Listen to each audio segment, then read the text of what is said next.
الحمد لله حمدا كثيرا طيبا مباركا فيه. الحمد لله حمدا عدد خلقه ورضا نفسه وزينة عرشه ومداد كلماته. نحمده ونستعينه ونستغفره ونتوب إليه ولا نعبد إلا إياه ونتوكل عليه. اللهم فصل وسلم وبارك على سيدنا محمد وعلى آله وصحبه ومن تابعهم بإحسان إلى يومنا هذا وبعده. أحييكم بتحية الإسلامية، تحية طيبات مباركة، تحية من عند الله، تحية أهل الجنة. السلام عليكم ورحمة الله وبركاته. Puji syukur kehadirat Allah Subhanahu wa Ta'ala, Dia himpunkan kita di sebaik-baik tempat, mendengarkan sebaik-baik kata-kata.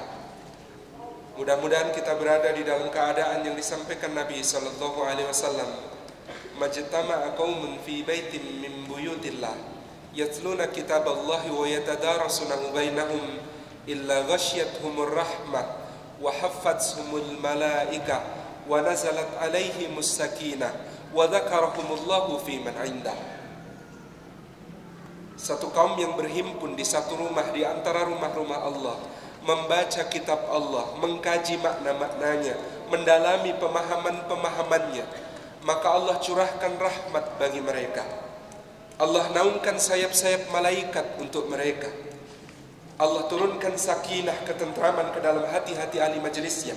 Dan Allah sebut nama semuanya dengan penuh kebanggaan pada makhluk mulia yang ada di sisinya. Dan kita berhimpun untuk mengenal Rasulullah sallallahu alaihi wasallam, yang pada suatu hari dia mengejutkan para sahabat dengan berkata, "Aku sangat rindu kepada para ikhwanku." Para sahabat bertanya, "Ya Rasulullah, kami ada di sisimu, mengapa engkau merasa rindu?" Nabi kemudian mengatakan, "Bal antum ashabi." Kalian itu sahabat-sahabatku.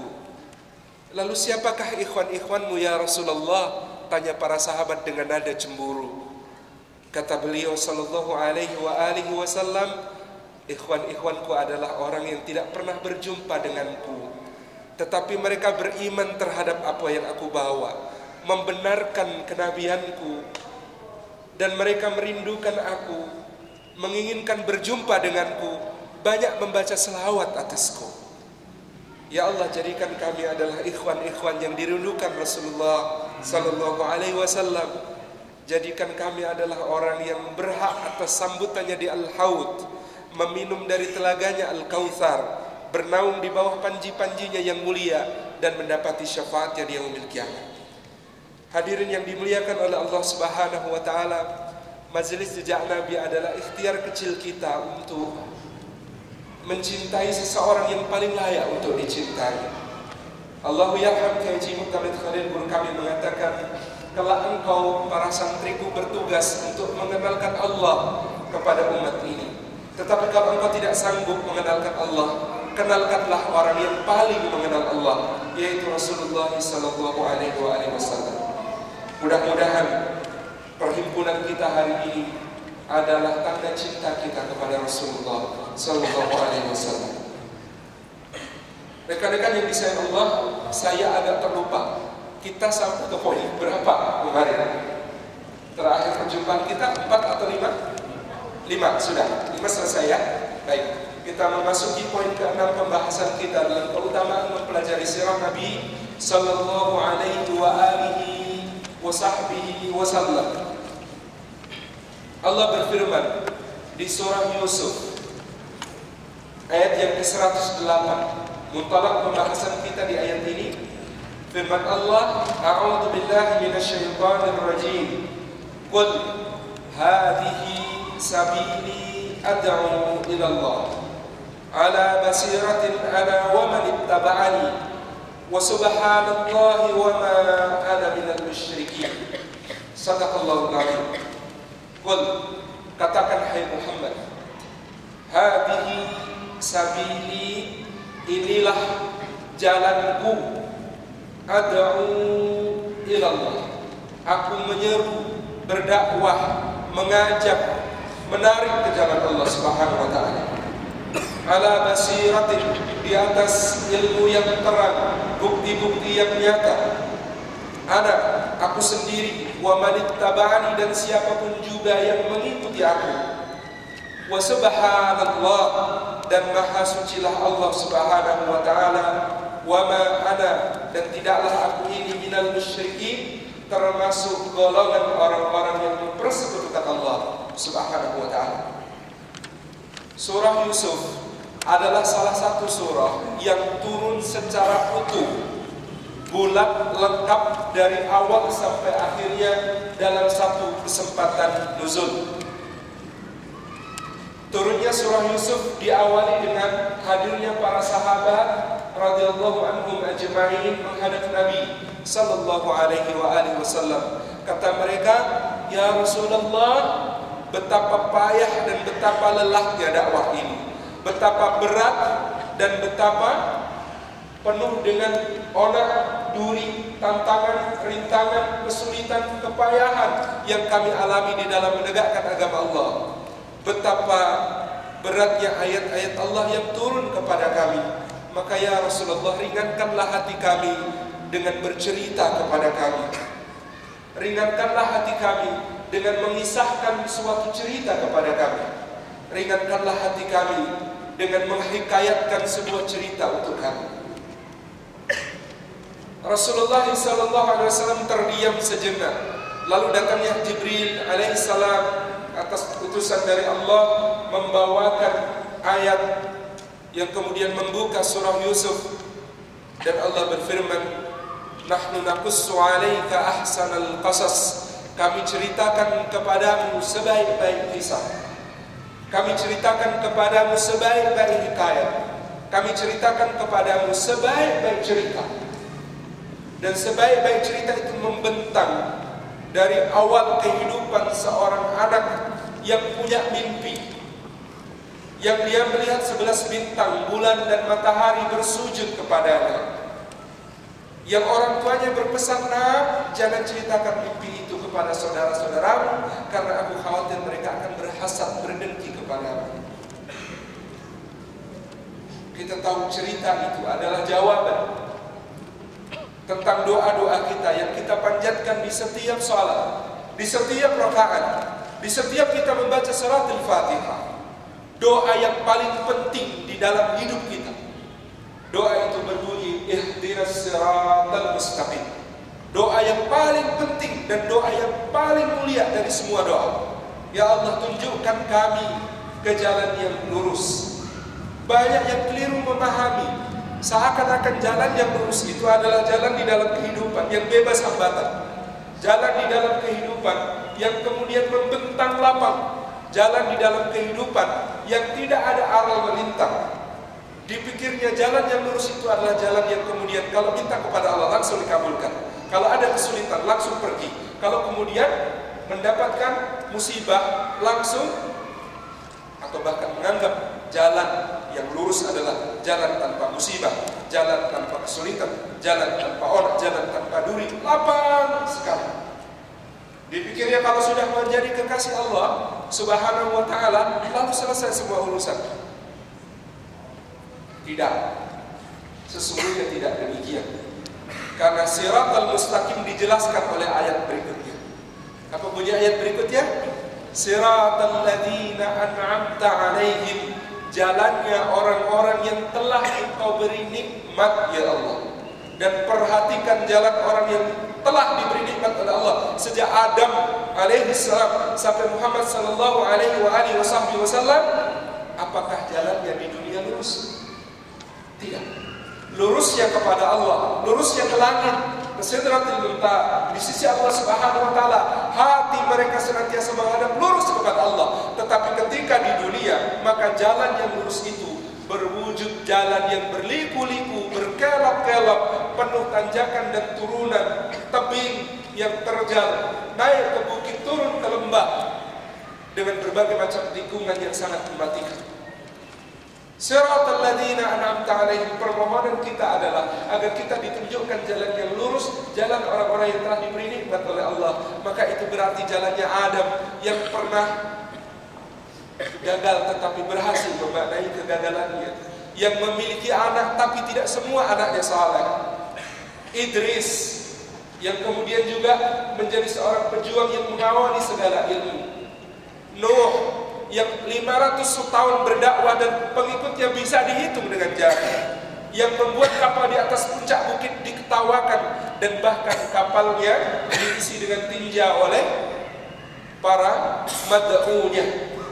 Adalah jalannya Hud, jalannya Salih, jalannya Syuaib, jalannya Ibrahim, yang penuh dengan liku-liku ujian cinta. Sejak dia kemudian berangus keberhalaan dengan kapaknya, lalu kemudian dia dibakar oleh kaumnya, lalu dia berdebat dengan raja yang paling kuasa, Namrud namanya, lalu dia diusir dari negerinya, lalu dia pergi ke Mesir bersama istrinya, lalu kemudian harus berpura-pura di depan Raja Mesir sampai dihadiahi dengan Hajar, lalu pulang kembali, lalu diberi anak, yang satu Ghulamin Halim, anak yang sangat tabah, yang satu Ghulamin Alim, anak yang sangat pandai, dan ujiannya terus bertumpuk-tumpuk, tidak henti-henti dari meninggalkan mereka di padang pasir yang tandus sampai harus menyembelih yang paling terkasih.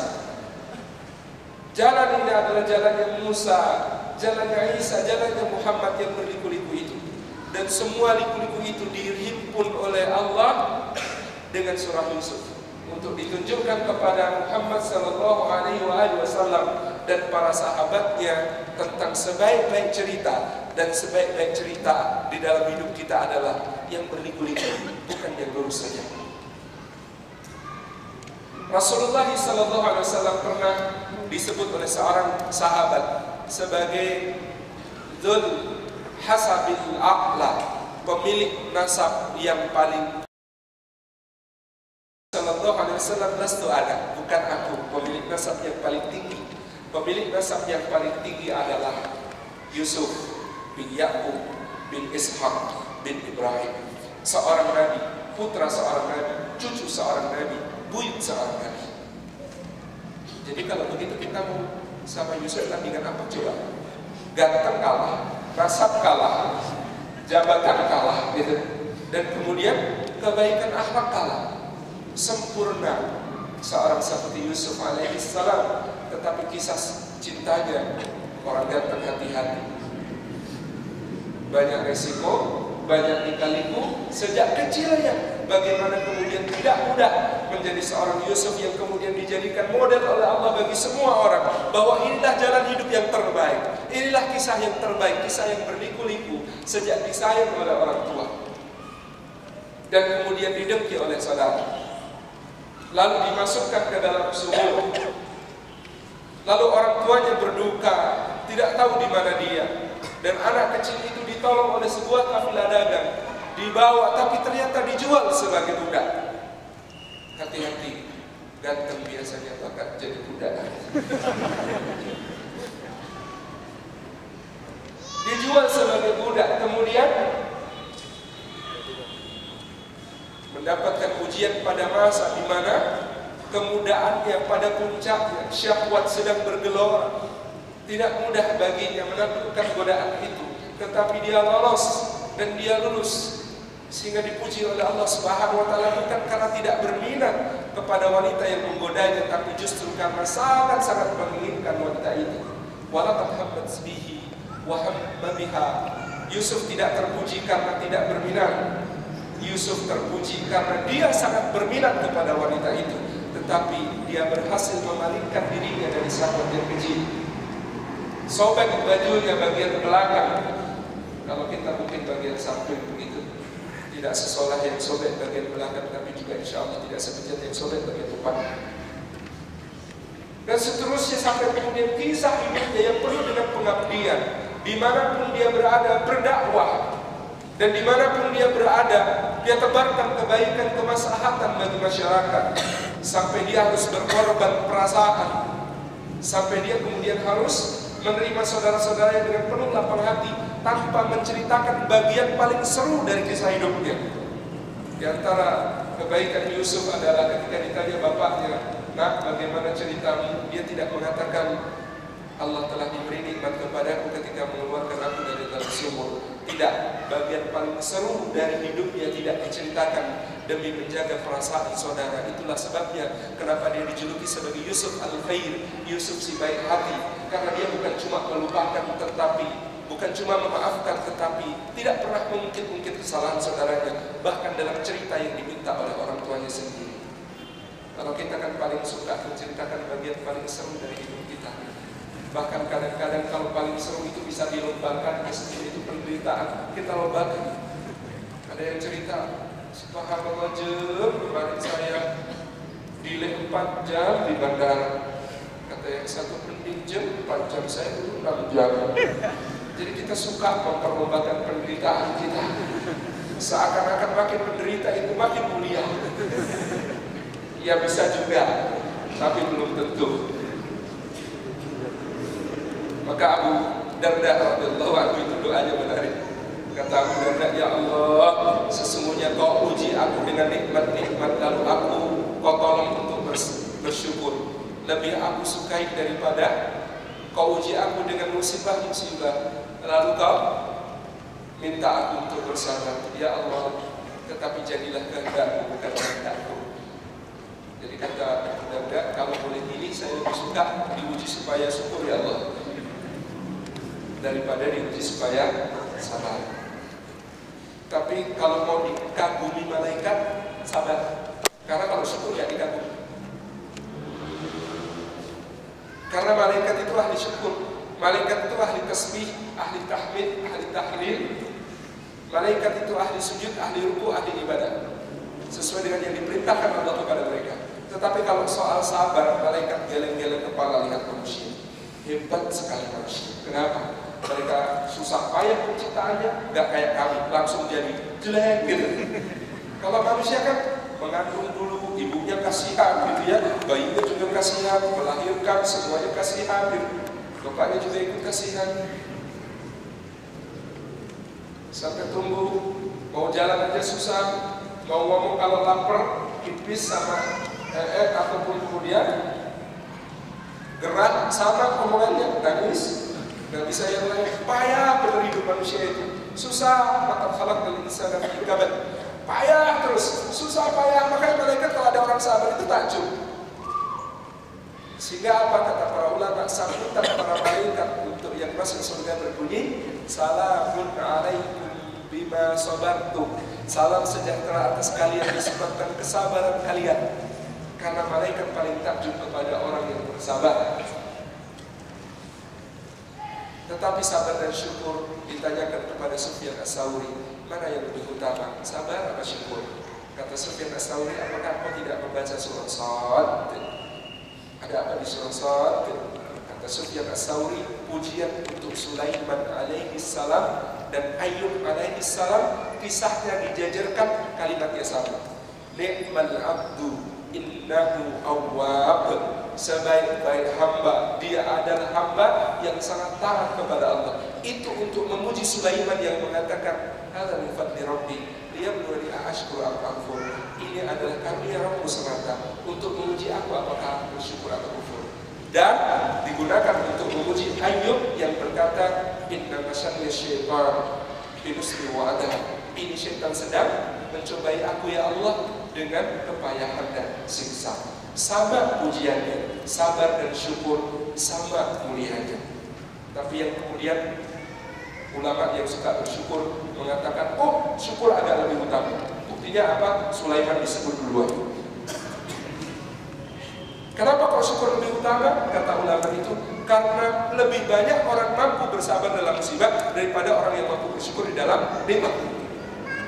Lebih banyak orang yang mampu sabar dalam musibah, betul tidak? Apalagi orang Indonesia. Jadi wartawan Al Jazeera pergi ke Jogja pada gempa 2006, nyuting di mana-mana gitu dan disiarkan ke negaranya. Gara-gara itu banyak sumbangan dari Qatar dikurangi. Kenapa? Karena di dalam tayangan itu, tayangan tentang gempa Jogja, anak-anak itu senyum ketawa-tawa gitu ya. Kata orang, kata musibahnya mana? Gitu. Kemudian untungnya bisa dijelaskan, ini daya tahan terhadap musibah orang Indonesia beda dengan orang Arab. Mereka itu di dalam musibah mampu tersenyum, mampu tertawa, mampu kemudian mencandai musibah yang menimpanya. Dan dijelaskan bahwa orang Indonesia masih punya kata yang sangat sakti, berbunyi untungnya. Jadi kita ini selalu untung karena sabar.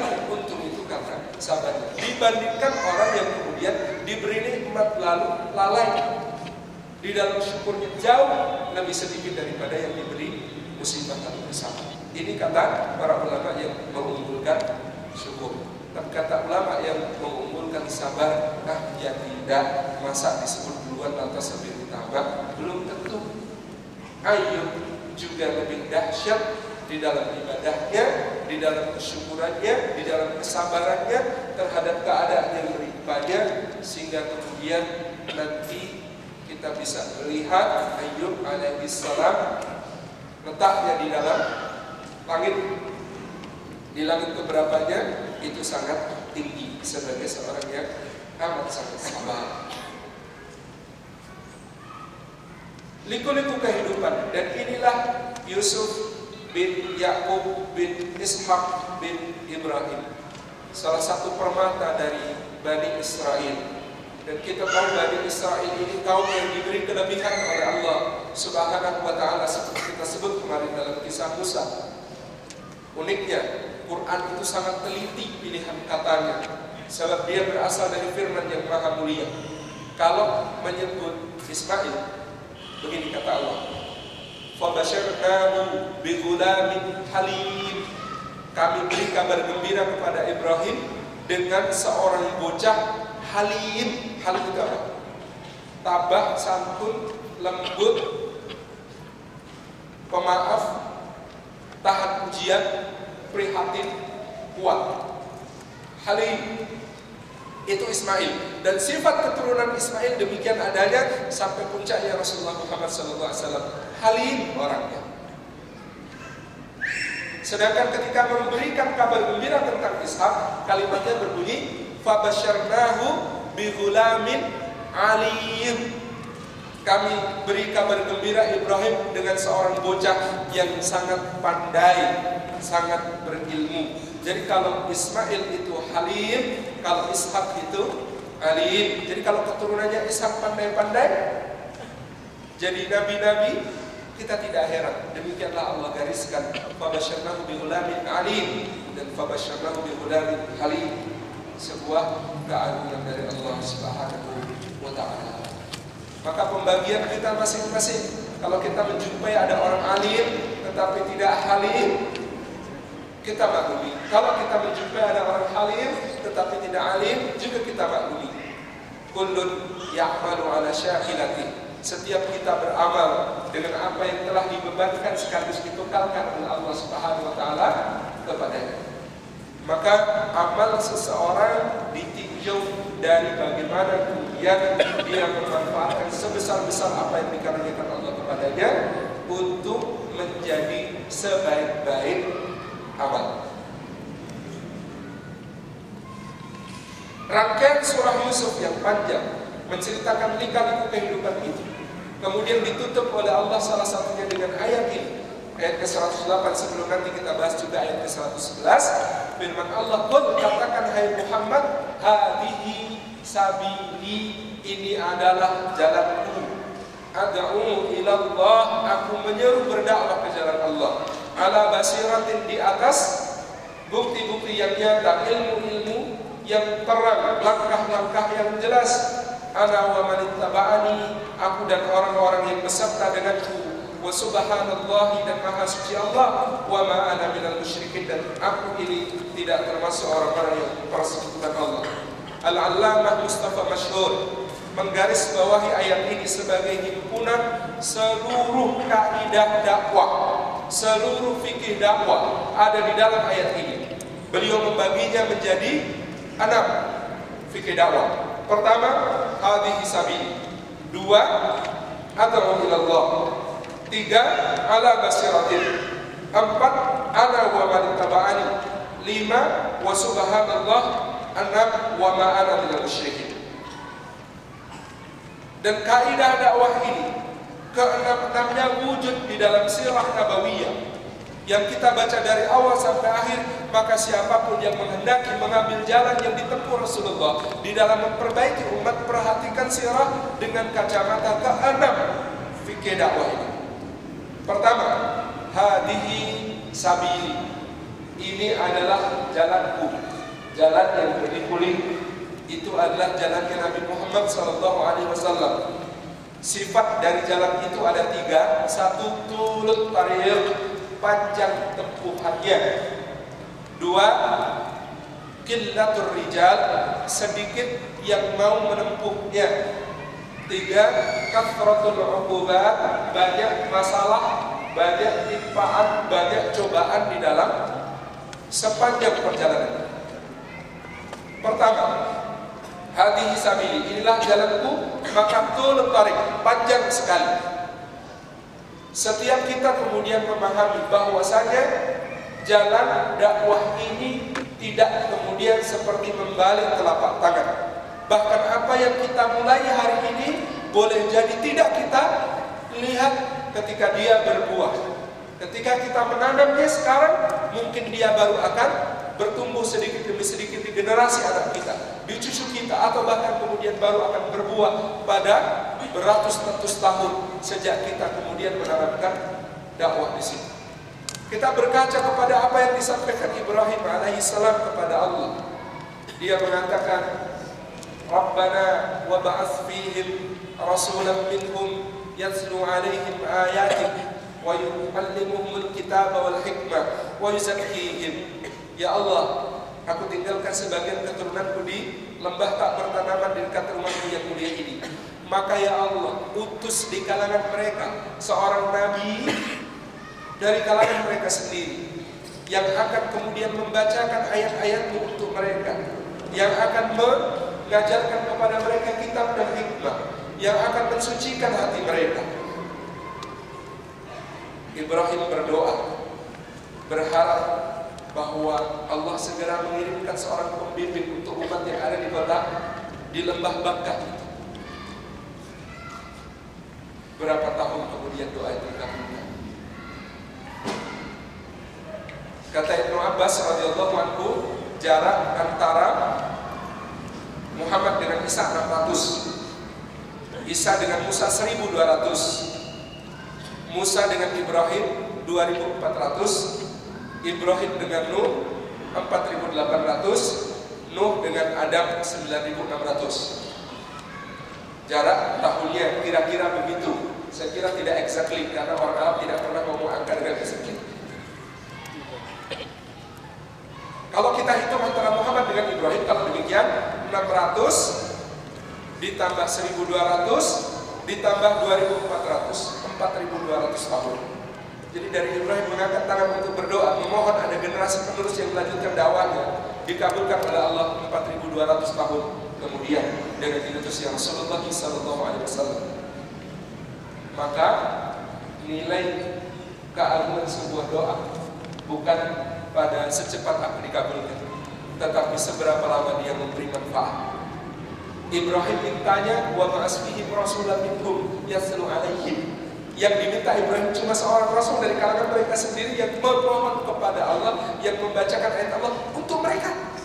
Jadi yang dimohon Ibrahim itu rasul untuk penduduk Makkah saja. Yang diberi Allah rasul untuk alam semesta, untuk manusia dan jin, dari sejak dia diutus sampai hari kiamat tiba. Jadi percayalah bahwa kita minta sesuatu, Allah itu kasih lebih baik. Ibrahim mintanya kayak gitu, Allah ngasihnya lebih besar lagi.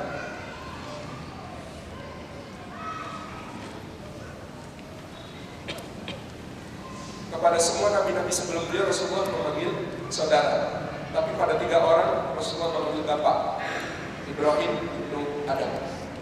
Yang lain dipanggil saudara. 3 ini bapak, karena memang mereka adalah bapak dengan segala makna yang dikandung oleh kata bapak. Hanya Ibrahim yang ingat mendoakan generasi penerusnya untuk mendapat Rasul sedahsyat itu. Itulah bapak sejati, bapak sepanjang masa. Maka kemudian bagi kita pun Rasulullah mengajarkan millata abikum Ibrahim. Ini adalah milah jalan dari bapak kalian semuanya, yaitu Ibrahim. Hadhihi sabili, inilah jalanku, dan jalanku itu panjang sekali tempuhannya. Rasulullah sallallahu alaihi wasallam maka belajar dari Sayyidina Ibrahim alaihissalam dalam segala keadaan dakwah beliau.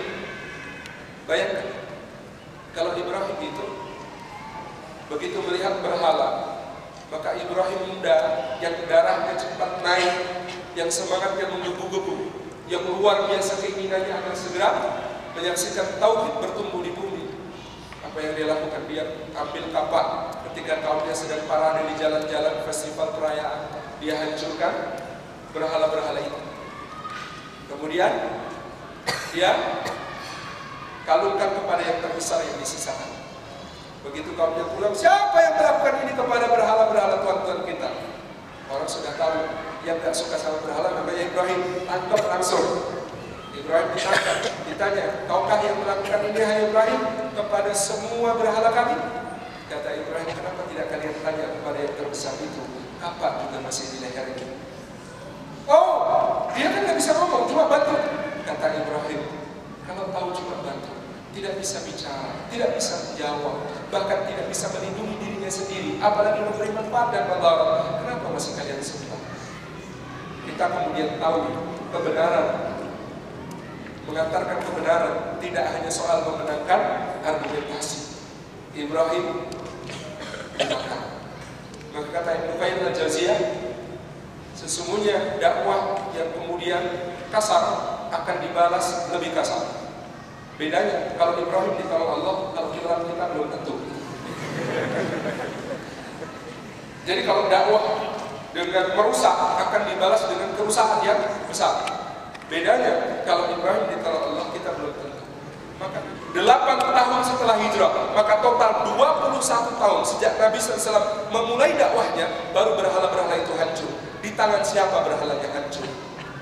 Tidak hanya di tangan beliau sallallahu alaihi wasallam, tetapi di tangan Abu Sufyan dan teman-temannya yang sore kemarin masih usap-usap pakai minyak wangi, masih menaburkan koin-koin emas dan perak untuk memohon supaya berhala itu melindungi mereka dari Muhammad sallallahu alaihi wasallam.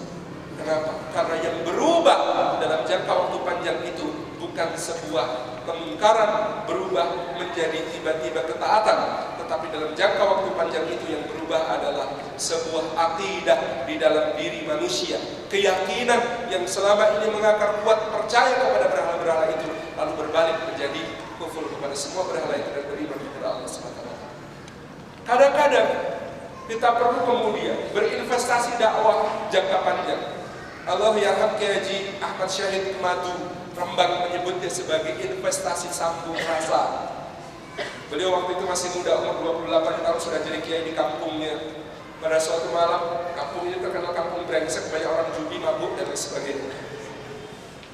Pada suatu hari, beliau jalan mau takziah malam-malam ke rumah salah satu warga yang meninggal.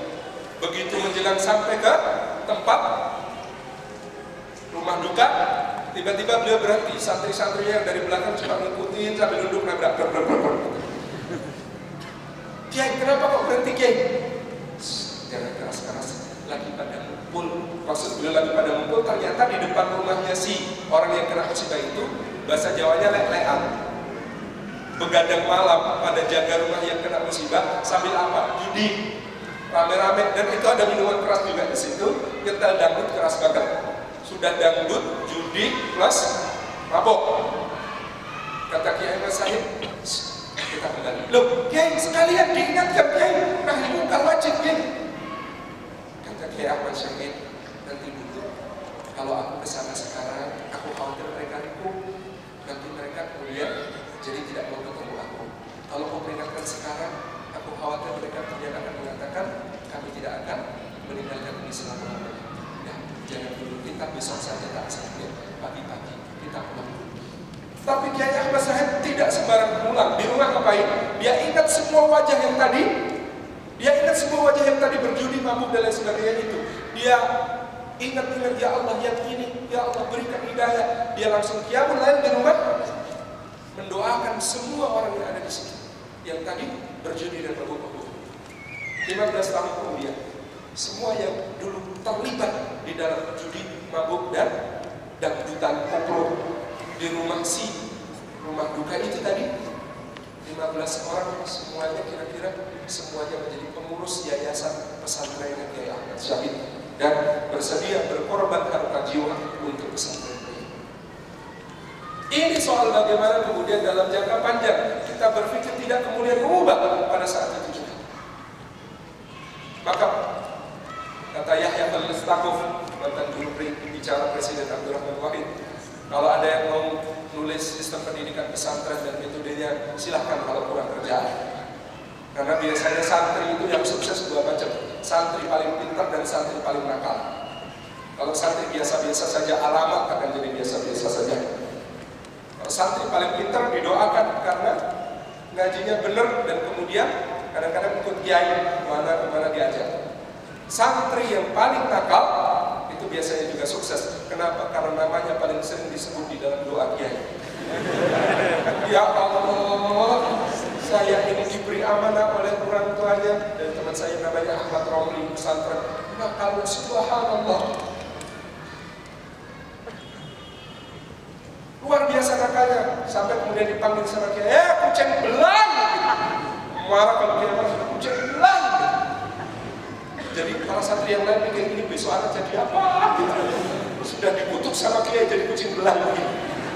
Tapi dari semua santri seangkatan saya yang sudah punya pesantren, santrinya banyak, membina dengan sangat baik, itu satu-satunya Ahmad Romli. Waktu kami silaturahim, kok bisa sampai dipanggil sama kiai Taben, ya sebagai kucing belang, kok sekarang jadi kiai besar? Ini ceritanya bagaimana? Menurut kalian kucing belang itu apa? Dia mau tanya berkaca-kaca gitu.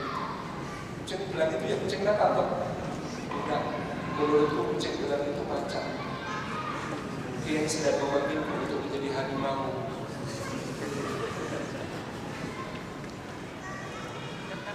Jadi jangka panjang sekali. Maka jangan sampai kemarahan sesaat juga kepada anak kita itu merusak sesuatu yang menjadi jangka panjang masa depannya.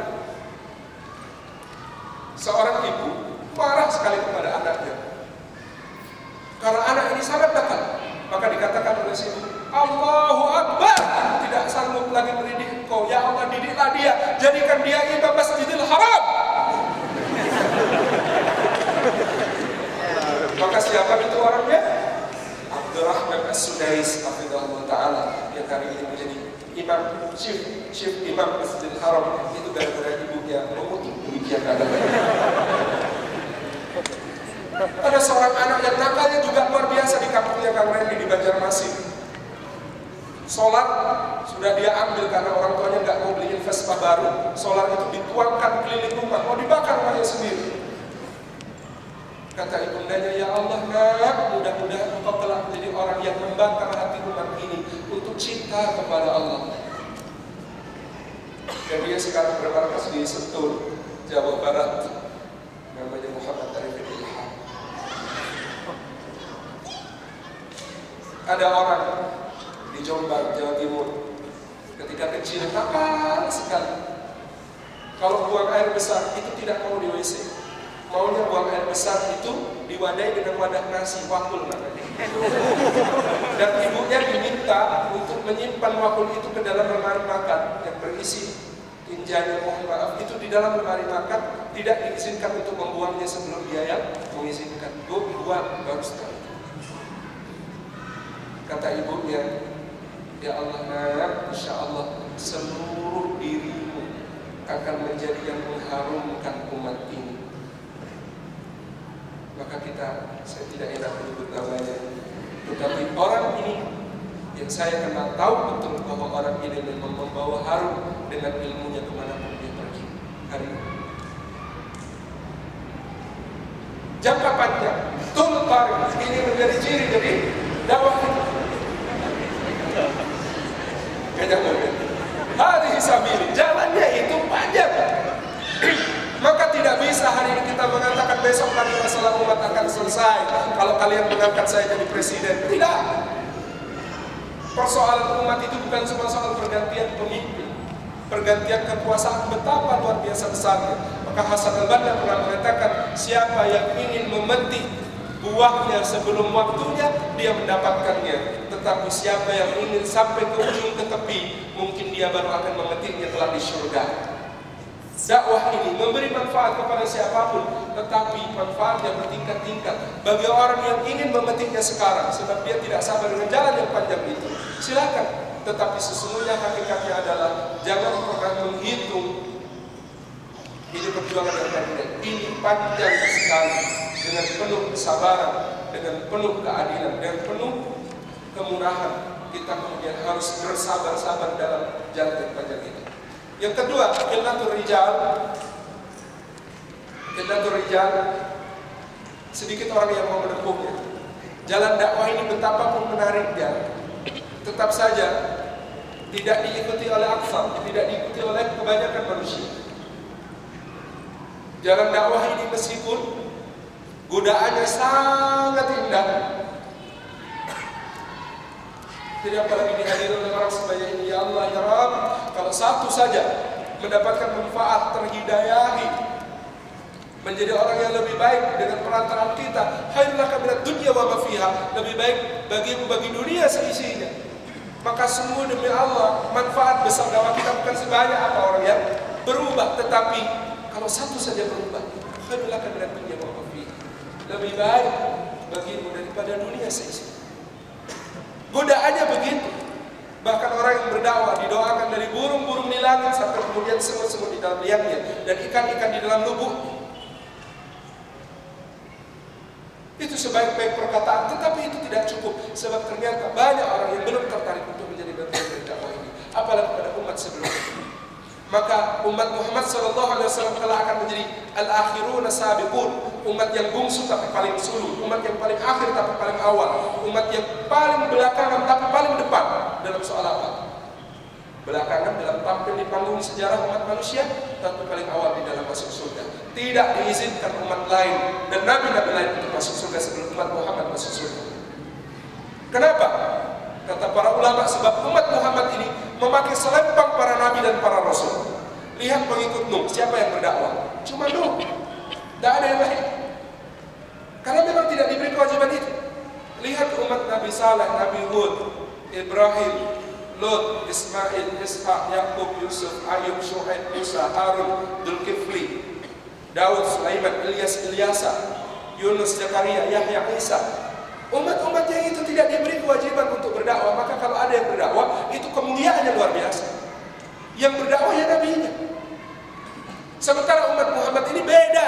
Kata Allah, kuntum khaira ummatin ukhrijat linnas, kalian adalah sebaik-baik umat yang ditampilkan untuk manusia. Kenapa menjadi sebaik-baik umat? Alasannya satu, karena memakai selempang para nabi dan rasul itu, yaitu dakwah. Ta'muruna bil ma'ruf wa tanhauna 'anil munkar wa tu'minuna billah. Kalian itu memerintahkan kepada yang ma'ruf, yang patut, yang baik, yang mulia menurut akal sehat manusia, mencegah dari yang munkar, yang rusak, yang jelek menurut akal dan kemudian kalian beriman kepada Allah Subhanahu wa taala. Kita memakai selempang para nabi dan rasul, maka jangan meremehkan setiap hal yang kita lakukan di dalam alam dakwah ini, karena sesungguhnya ini adalah pewaris umat ini, adalah pewaris para rasul, dai-dai yang kemudian akan membawakan cahaya bagi setiap gelap di muka bumi. Qilnatur rijal, sedikit orangnya, maka betapa istimewanya yang sedikit ini. Daerah istimewa Yogyakarta karena salah satu provinsi terkecil di Indonesia. Kecil, makanya istimewa. Jadi untuk menjadi istimewa, Anda itu jangan besar-besar. Jangan berambisi menjadi sangat besar, karena itu tidak istimewa. Yang istimewa itu yang kecil. Kecil tetapi berdaya, kecil tetapi memiliki sumbangsi, kecil tetapi kemudian memberikan manfaat, kecil tetapi kadang-kadang tidak dianggap orang. Taqi al-khafi, orang yang bertakwa tapi tersembunyi, sedangkan langit dan bumi disangga oleh Allah dengan doa-doa mereka. Wa kasratul uqubat, dan banyak masalahnya, banyak timpaannya, banyak perkaranya. Berdakwah ini cari masalah. Ukhuwah itu juga cari masalah. Kalau nggak mau punya masalah, tinggal di puncak gunung, selesai, menyepi. Kalau promosi di Senseiya, di Gunung Rozak yang terjun 5 puncak itu. Jadi saya ingat sampai sekarang. Salah satu manga yang paling mengadu-adu akidah berbagai bangsa, kecuali Islam. Karena semua dewa dijadikan penjahat. Itu berarti baik insya Allah ya. Kemusyrikan dijadikan penjahat ya. Jadi kasratul uqubat banyak masalah. Dan kita ini diuji oleh Allah Subhanahu wa taala dalam apa yang paling kita anggap berharga di dalam diri kita, paling dijunjung tinggi oleh hati kita. Makanya perhatikan apa yang paling dianggap tinggi oleh hati kita.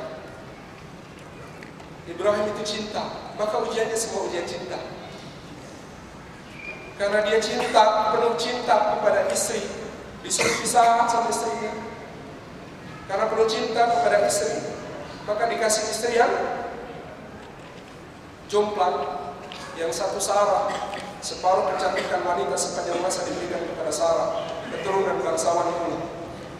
Yang satu lagi Hajar, Hajar itu qasirah, pendek tubuhnya, Suwaida, hitam kulitnya, basah hidungnya, jegrik rambutnya, jegrik. Jadi dulu saya waktu pertama saya lihat, ini kok jinjitnya gede banget. Oh ternyata itu rambut. Jadi maksud saya rambutnya ini nggak bisa terus jatuh kayak kita, memang brak gitu. Dan itulah Qibtiyah, wanita Qibtiyah aslinya begini. Ujian cinta terus. Punya anak juga disuruh tinggalkan, punya anak suruh sebeli. Karena ujiannya ujian cinta. Karena yang dijunjung tinggi adalah cinta. Maka dia disebut Khalilur Rahman, kekasihnya Allah Subhanahu wa taala, karena hidupnya adalah hidup untuk cinta kepada Allah Subhanahu wa taala. Maryam, Anda bayangkan dari Maryam, apa yang dijunjung tinggi oleh Maryam? Kesucian. Bayangkan ujiannya Maryam itu anak yang kemudian setiap hari berada di Masjidil Aqsa, khidmah kepada Allah, menjaga kesuciannya, sama laki-laki nggak mau dekat. Tetapi kemudian datang makhluk yang sangat tampan. Kalau Anda, apa yang akan Anda ucapkan? Kalau Maryam mengatakan, aku berlindung kepada Allah kalau engkau orang yang bertakwa. Kalau engkau orang bertakwa saja berlindung kepada Allah, gimana kalau engkau orang yang bertakwa?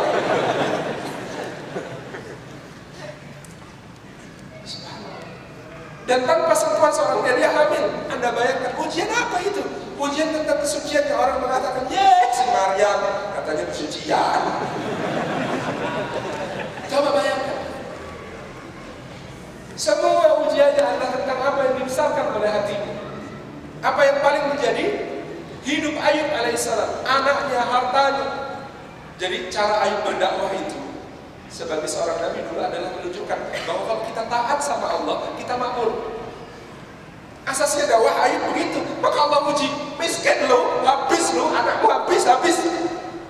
Karena apa? Karena yang dijunjung tinggi olehnya adalah, ya Allah, kalau engkau mencintai, engkau makmurkan hidupku.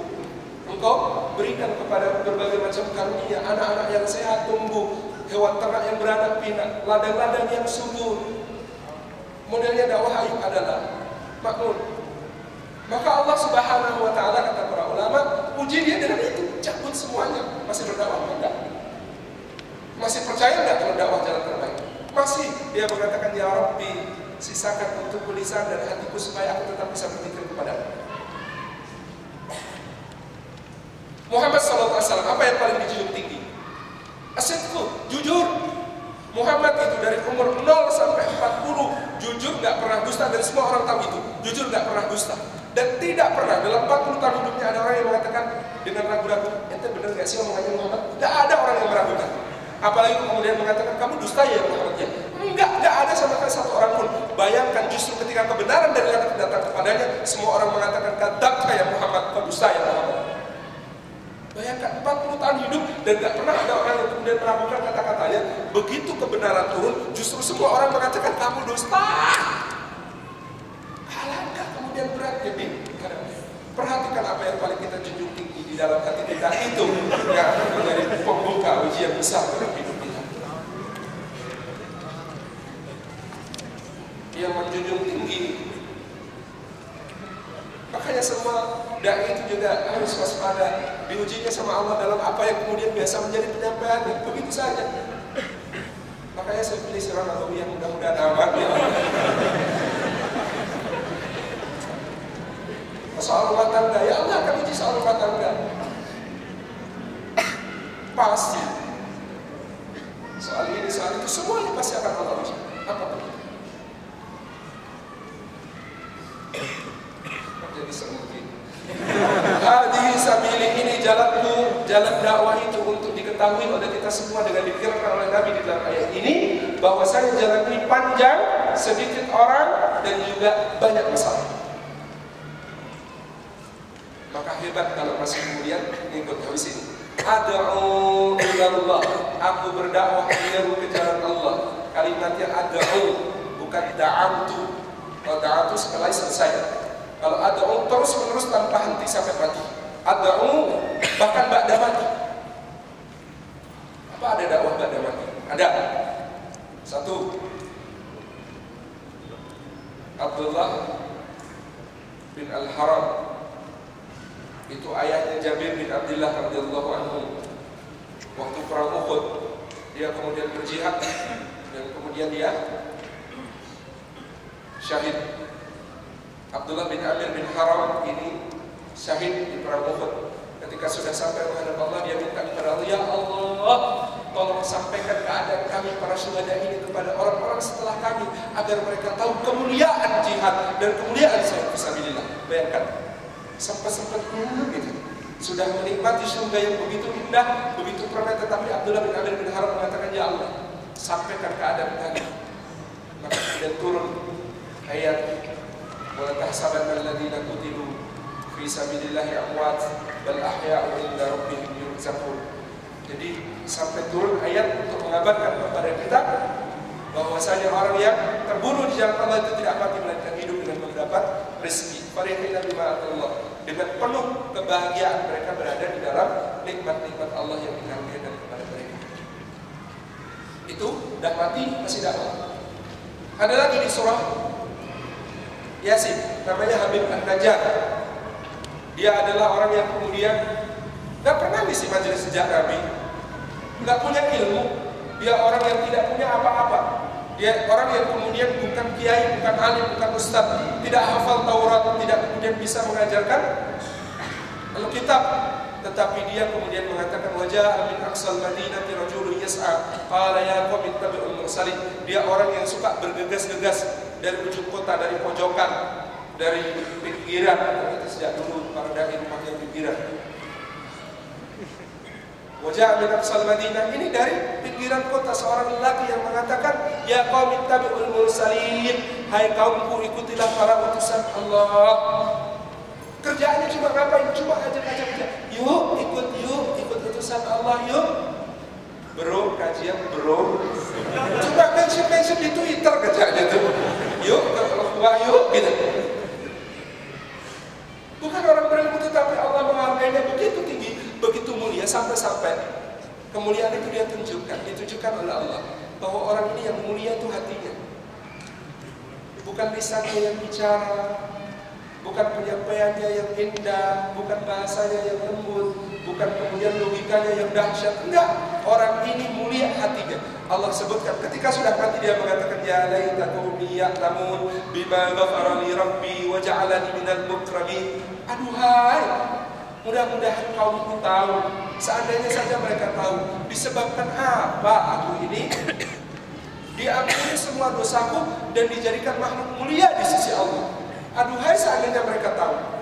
Dan Allah mengabarkan kepada kita, Allah kabarkan tentang dia, yaitu bahwasanya dia itu mulia bersebab rekrutmen saja, ajak-ajak gitu. Yuk bro, ngaji bro, yuk. Itu saja, sederhana sekali yang dilakukan. Dan tentang kisahnya itu, dulu Imam Ghazali menyatakan sebuah cerita. Ini kalau cerita ini benar, alangkah indahnya. Kalau cerita ini keliru, pintar yang ngarang, nggak siapa. Jadi ada seorang syekh di rangkaian ayat itu kan ada yang tentang Habib Al-Najjar itu ya. Ada seorang syekh yang dikenal alim faqih, seorang yang zahid, seorang yang abid, ahli ibadah, zuhud, pula hidupnya wara. Dan dia suka tasmih Quran, membacakan Quran untuk masyarakat seperti kami ini. Nah, ketika dia kemudian sedang membacakan Quran, itu dia sampai surah Yasin. Dia kemudian membaca salah satu ayat di rangkaian kisah tentang Habib An-Najjar itu, yaitu ayat yang berbunyi Inni idzan lafi dhalalin mubin. Ini sesungguhnya aku idzan jika demikian lafi benar-benar berada di dalam dhalalin, kesesatan mubin yang nyata. Belum mati pas baca ini idzan lafi dhalalin mubin. Sesungguhnya aku benar-benar berada dalam kesesatan yang nyata. Mati. Wah, itu jamaahnya nangis, gak karuan. Nangis kenapa? Ya Allah, saya kamil suul khatimah gitu. Kenapa suul khatimah? Iya sih lagi baca Quran, cuman kok yang dibaca pas begitu? Kok yang dibaca pas berada dalam kesesatan yang nyata? Nangis, berkabunglah keluarganya, benar-benar berkabung. Dahsyat sekali berkabungnya. Kenapa? Karena merasa ini syekh yang baik hati sepanjang hidupnya. Kok ternyata matinya suul khatimah? Mengucapkan kalimat yang tidak tepat, meskipun berasal dari Quran. Tapi kemudian seorang syekh yang lebih senior, yang lebih zuhud, lebih warak, lebih jernih hatinya, lebih tajam basirahnya, satu hari ketiga datang dengan penuh luka berseri-seri. Bergembiralah kalian wahai keluarga Syekh Fulan, bergembiralah. Oh, kenapa bergembira? Kami ini sedih karena syekh kami itu suul khatimah. Enggak, siapa bilang saya kalian suul khatimah? Aku baru saja mimpi 3 malam berturut-turut ketemu dia. Dia dalam keadaan mendapatkan istana mahliga di dalam surga dengan singgasana yang sangat indah dan kemudian mahkota yang sangat bercahaya. Aku tanya, kenapa kok bisa begini? Bukankah yang kau baca adalah suatu perkara yang menunjukkan suul khatimah? Aku berada di kesesatan yang benar. Oh iya sih, cuman waktu masuk kubur saya lanjutkan tilawahnya.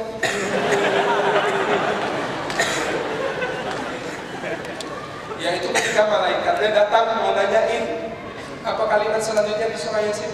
Inni amantu bi rabbikum fasma'un. Aku sesungguhnya beriman kepada Tuhan kalian. Dengerin. Maka kemudian malaikat itu menjawab dengan lanjutan ayatnya sambil tersenyum. Qila dukhulil jannah, dikatakan kepadanya, masuklah ke dalam surga. Jadi kalau Anda membaca Quran jangan khawatir. Meskipun berhentinya pas mati nanti pas tidak tepat ayatnya, siapa tahu lanjut di dalam kubur.